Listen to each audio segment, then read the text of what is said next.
Elias George, who's the chief executive of the Kochi Metro project, has to leave for the airport to catch a flight. So he will be making his presentation first and will possibly not wait for Q&A. And then we will continue with the rest, with the others. So I'll invite Elias to come forward, and also I invite the other two speakers, Joy Umman and Roshan Kainadi, to please come up to the podium. And very briefly, let me just introduce Elias George. He's an IAS officer of the Kerala cadre and a very senior officer who is currently occupying a very important chair. In fact,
and the kind of tawdry and self-seeking things you do when you get up in the morning. Having said that, we also believe that we are doing something for the benefit of everyone living in the city and in the state. Most of you are probably living in the city, but even if you live in the rest of Kerala, the city of Kochi will have a great impact on your lives. The things you do, you get up in the morning, will have some relationship with the growth of the city. And that's what I want.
Kind of benefits that Kochi has, which you must play upon to sort of realize the potential of the city. So as I was saying, the entire key to upgrading the city of Kochi is to improve and transform the public transportation network.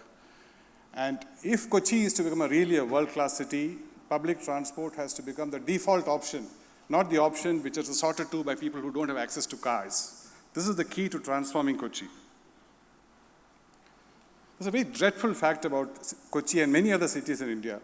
I don't know how many of you know that 5% of the trips per day carry more than 50% of the passengers, which means public transportation is only 5% of the trips made in any day in the city of Kochi, which also means that 95% of the movement of vehicles are for carrying 40% of the passengers. There is no road democracy in the streets of Kochi. In Kochi Metro Rail Limited, we actually thought of starting a movement for road democracy. But as you know, things can get really out of hand in Kerala. Soon there are people stopping the cars on the road and saying, get into a bus. So we abandoned that idea. What's happening in cities like Kochi is business as usual. You know, you have more buildings in prime localities, more cars. Everyone's got 2-3 cars now. No road expansion because the cost of land is so high and the city is also built up. And the same travel behavior, it's more of the same. And unlike in Western cities, the inner city is much more coveted than the periphery. In America, for instance, the rich suburbs, the rich guys go to the suburbs. But here it's different. Everyone wants to stay in the central business district. So cities are getting congested and expensive and unrealistic. How do you re-architect the city? The tipping point is when the government and the city and the citizens combine together to make public transportation the default option for all kinds of citizenry. That's what we are trying to do. And Metro, we realize, is I'm delighted to learn that the last 2 days you've all been talking about disruptive innovation. Metro is one disruptive innovation which can be used to transform the mobility architecture as well as the urban architecture of the city. Why? Because it completely forces a re-engineering of the public transportation system. The bus routes will become completely unviable. You have to re-architecture the taxi networks, the boat networks, everything has to be realigned around the metro's itinerary and schedules and the lines they go by. It also alters travel behavior. You know, working hours become much longer. Your leisure behavior changes. You can go for a late show at night. A woman can go and come back late at night on the metro system. There is a movement across Indian cities to reclaim the night for Indian women. And Kochi is one city where you see that hardly any women move around at night. So these kind of disruptive innovations like Metro will change your working behavior, your social behavior, and your leisure activities and times. Of course, it increases inward investment. It also, in Delhi, you've seen this, it inculcates better civic behavior. Better civic behavior moves out of the metro stations into larger areas because people are very proud of the metro structures. They try and keep it clean, no spitting, no debris or garbage on the metro system. And that kind of behavior radiates outwards into the periphery of the city.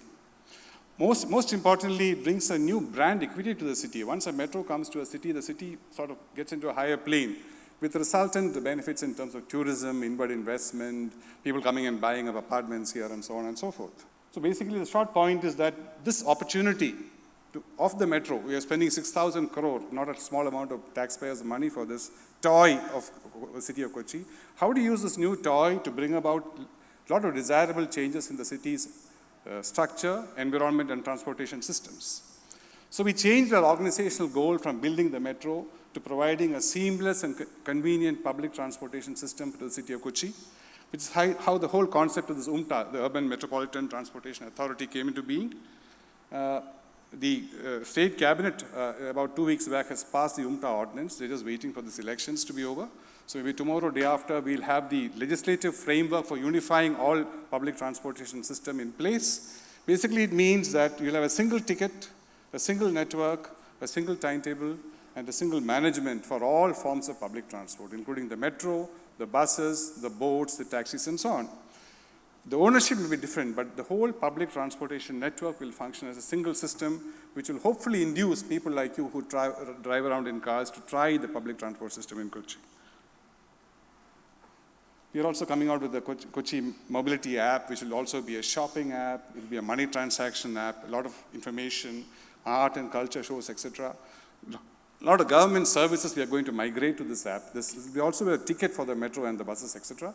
You can pay your power bills and your water bills and so on here. It's a very, very comprehensive app, which is much more than what's been done in other Indian cities.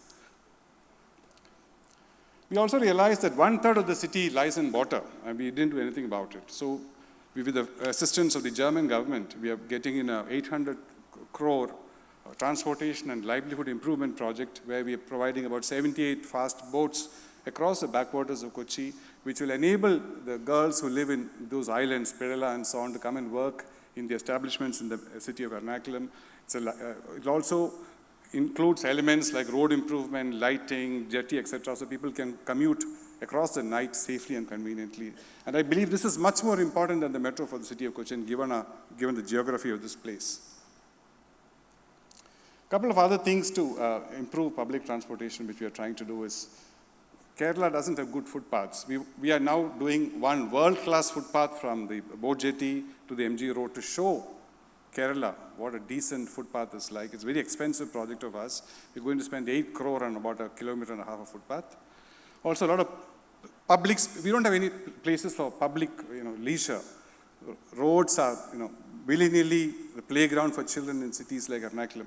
So we are doing a lot of placemaking activities in 2 or 3 locations in the city so that people can come out and do some recreation in our public spaces. Also promoting cycling and walkways, as I mentioned.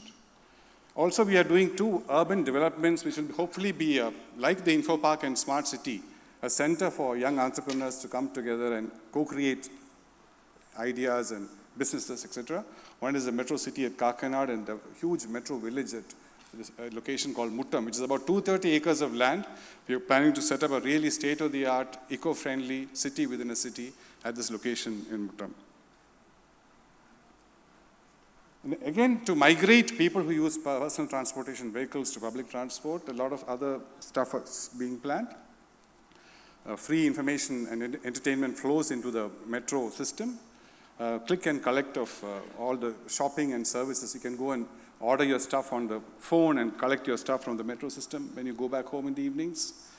Also, all these metro stations and structures are going to be locales of tourism and artistic interest. We are theming the entire Kochi metro around the theme of nature and the Western Ghats.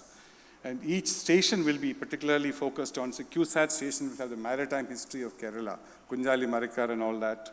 Edappalli will be on the spice routes and the spice trade of Kerala, and so on and so forth. The MG Road station will be basically what is Ernakulam like, the days of Shaktan Tamburan.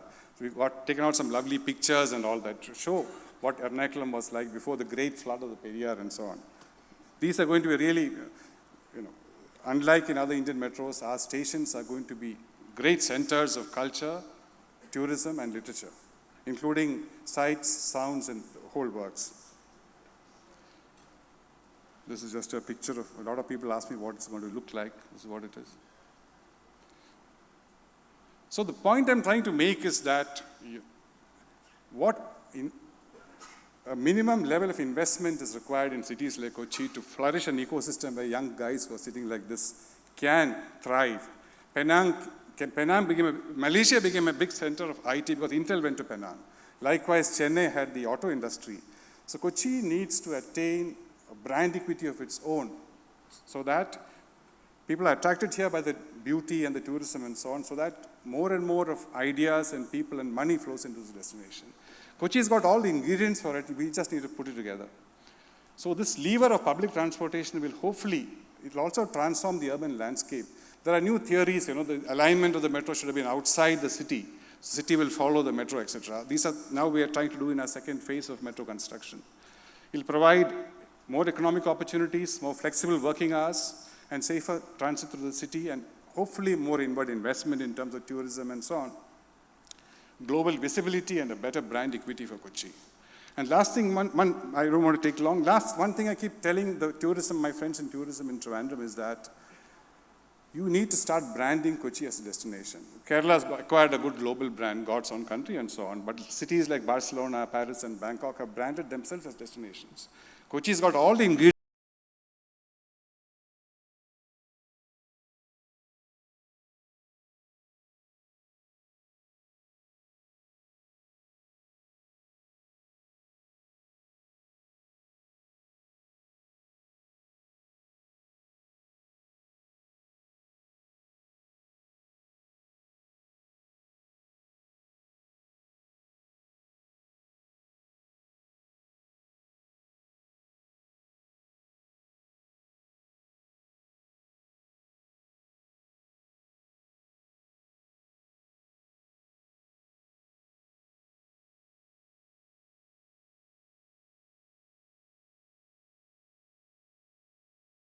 road, which is really prime of the prime.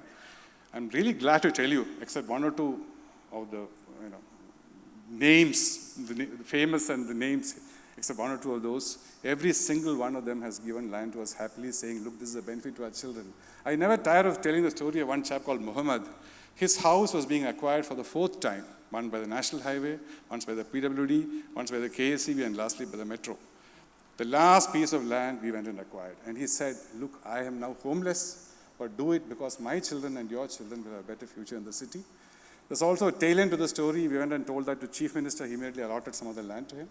But this is the kind of goodwill which will see us through, which will see the Metro through, and which will provide the kind of momentum for all of us together to transform Kochi into what it really needs to be. Thank you. Thank you, Elias, for that. I think it ended up, almost on an emotional note, as you can see. So we are talking much more than just a metro railway project. It is something like nothing less than transforming soul of a city and making it into something which will become a place which will attract entrepreneurs and investors to come in future. Our next speaker is Joy Umman. Since Elias has to leave for the airport in a few minutes, if there are any questions, we can probably take 1 or 2 questions for him to answer. If there are 1 or 2 questions specifically aimed at, about the Kochi Metro project and public transportation in Cochin, please raise your hands. We can have about 2 questions. The line behind the metro, whichever government comes to power, nobody will dare to stop these dreams. In case we have the enactment out now, Thank you, sir. I now request the moderator to present a memento to Mr. Elias George, IAS, Managing Director of Cochin Metro Rail Limited. A big round of applause to Mr. Elias George. Thank you, sirs.